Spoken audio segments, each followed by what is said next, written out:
it's Anika from Living for Later, and we are here like a month and a half from the beginning of a new year. And it's so easy to become discouraged when you think about the different things that God spoke to you that did not come to pass this year, that you assumed would come to pass this year. And listen, been there, done that, but I have such a different perspective now going into 2020 than I did in previous years, because what I really realized is that this year, certain words that God spoke to me over 10 years ago came to pass, right?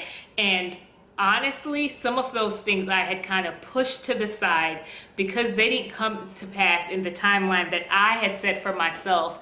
I was just like, okay, whatever, this isn't going to happen. But here we are 10 years later, and I am seeing a manifestation of the things that God spoke to me. So it really made me stop and think about how I process the things that took place this year and the things that didn't.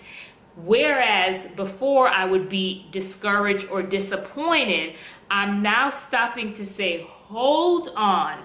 Just because it didn't come to pass this year doesn't mean that it won't, and it doesn't mean that God didn't say it.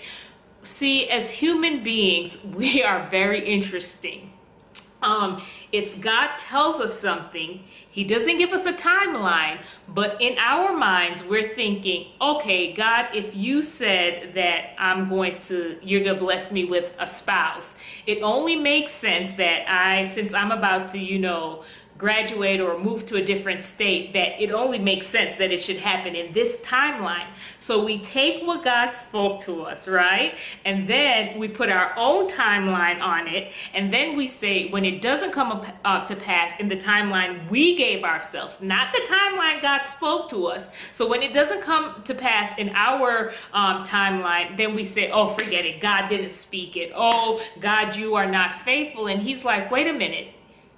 I told you what I was going to do. I didn't tell you when. Now, there are times where things are very specific and I know, okay, within this time frame, God, this thing is going to come to pass. And I know that he gave me the timeline. That's a different story, right? But there's certain things that God's told me, and I just make up my own timing, right? So I am learning now to not do that, to calm it down. Yes, I'm excited about the word, and yes, in my finite mind, I think about what would make sense, but it's not my place to tell God when the word should come to pass. So I am going into 2020 with such excitement, such a spirit of expectation, right? Knowing that God, the things that didn't come to pass this year, perhaps next year, right? Because you didn't tell me when, you just told me that you are going to do it. So I am going to have a steady gaze on you.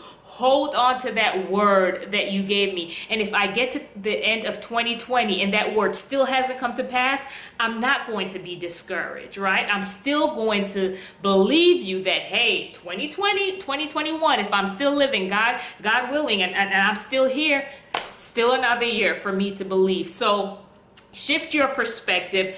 Don't allow discouragement to set in. If God has spoken something, you continue to hold on to it, because like I said at the beginning, I saw things come to pass this year that I was just like, whatever, it's not going to happen, because it didn't happen when I wanted it to happen, but it happened when God intended for it to happen. And when I say it was good, it was very good. God's timing, you just can't beat it. So go into 2020 with the spirit of expectation. Hold on to what God has spoken to you, and don't let discouragement set in. All right, that is it. You be blessed.